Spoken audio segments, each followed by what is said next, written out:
Go. Take a look on the screen right here. We've got some photos that came to us through Janet. And who took these shots again? Amy Oppenheimer in Newton Lower Falls. That's actually Cordingley Dam, which is the Charles River on the Newton-Wellesley line, taken from the Wellesley side, right in Newton Lower Falls. Now, Chief, how unusual is what we're looking at right now? That's extremely high as far as flood stages of the river itself. Mm-hmm. Usually they'll open up the locks downstream and control the river itself, but there was just so much rain so fast that they couldn't control it. Mm-hmm. And the river just rose to an extreme amount above its flood stage. All right. Now, I know that City Hall had some problems as well. What are you aware of as far as the basement of City Hall?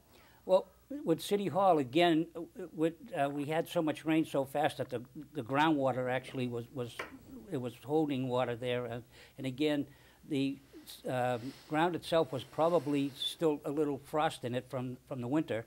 Mm-hmm. And that didn't help the ground absorbing it. So hence everything was held at a certain ground level, which the City Hall water was coming in through the walls, was actually coming in seeping in right through the walls themselves. Wow. We had all of the departments in the basement had to be evacuated, had to be relocated. Mm-hmm. And we had a couple of pumps set up there, but just couldn't keep ahead of it. Well, is there any way that the city could have been more prepared? It does seem like it was pretty prepared in the sense that everybody did their job and came through in a very, very difficult time. But I mean, you know, some people were suggesting that they could have been more prepared, and to me, frankly, it doesn't seem like you can prepare for something like this. Well, the problem was we were as prepared as you possibly could be, and as Janet had stated, our problem was that once we respond to a residence and we set up a pump, we're committed to that residence till the job is completed. Mm-hmm. Hence, all of the other individuals that needed pumps had to wait till their turn, actually, till we pumped down. If we had more pumps, of course we could have done more homes. But we had every single pump available to us. We even went to FEMA up in Beverly and picked up 3 more trash pumps. Mm-hmm. and put the trash pump, we put 2 pickup trucks into service. And we had overtime firefighters on there. And they went around to the larger problems, 3 feet or greater. And these trash pumps have a larger capacity. So we even had 5 trash pumps in service at one point in time and about 14 submersible pumps. Well, on behalf of the whole city, I just have to say just a phenomenal job, and congratulations to you and your entire staff, your force, all the fire department, and the police as well, DPW. I mean, this was really a shining example, I think, of the entire city really coming together, professionals, staff, volunteers, residents, a little bit of everything, and I think Janet's a great example of that as well as all the folks that the mayor recognized. First of all, thank you again for coming in. I know this went very quickly. I want to tell people there are some assistance available. The number is 800-621-FEMA. That's 800-621-3362. You can go to FEMA.gov. And the fact that the mayor was prompt in declaring it an emergency situation does make some funding available. You have to check with FEMA for your specific individual situation. It is all an individual situation. The city doesn't make that decision, FEMA does. However, the city can help you in various ways. You can contact Newton Rainstorm Aid during business hours at 617-796-1000. After hours, 796-2100, and that's the information we have at this point, and hopefully you have received the assistance that you need, and if you need more info, you can go to newtonma.gov. We will be back on Newton Newsmakers in just a moment, and we'll talk about the 10th anniversary of Newton Serves, back right after this. The Angels from the Attic are helping Alex's Lemonade Stand Foundation. Let's take a look. There's lots to do. We made signs, a stand, and now lemonade. We're open for business. Help others. Get your lemonade. We sold every drop. To find out more, please get your parents' permission and visit our website. And thank you. Hi, welcome back to the April springtime edition of Newton Newsmakers. We have a special guest from the city. It's Beverly Droz. Thank you for coming in, and I am so excited to talk about the 10th anniversary of Newton Serves. It's a very exciting time, and thank you for having me. Yeah. Tell me how Newton Serves got started. Back in 2000, when the city did the Millennium, there were a group of volunteers who worked over a year and a half to put the Newton 2000 Newton Serves together. And they did about 50 project sites across the city and engaged about 1,500 volunteers. And then I was hired in 2001 to institutionalize the Office of Volunteer Services within the city.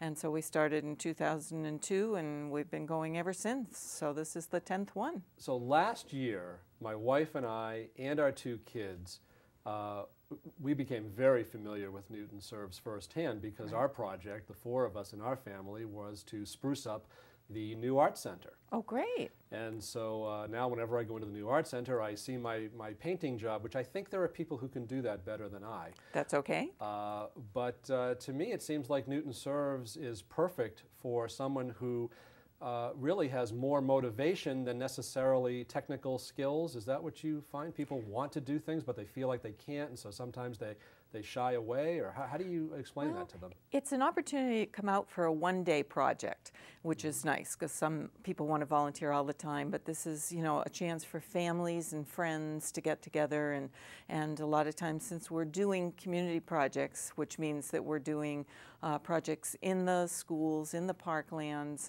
in the nonprofit agencies. Should I look there? Yeah, you take a look. Oh, there yeah, they are. There we go. Right, and different places where they're out helping do some projects that might not otherwise be funded. We actually, by all of us working together in that one day, we're giving the city $150,000 worth of services to both the city and the participating nonprofit agencies. So it's exciting for people. So do you have, so $150,000 worth of, is it person hours, work hours? Right. Based on minimum wage, so it's probably a lot more than that. So we don't really have that money in the budget right now, so this is a big deal for the city. It is, it is.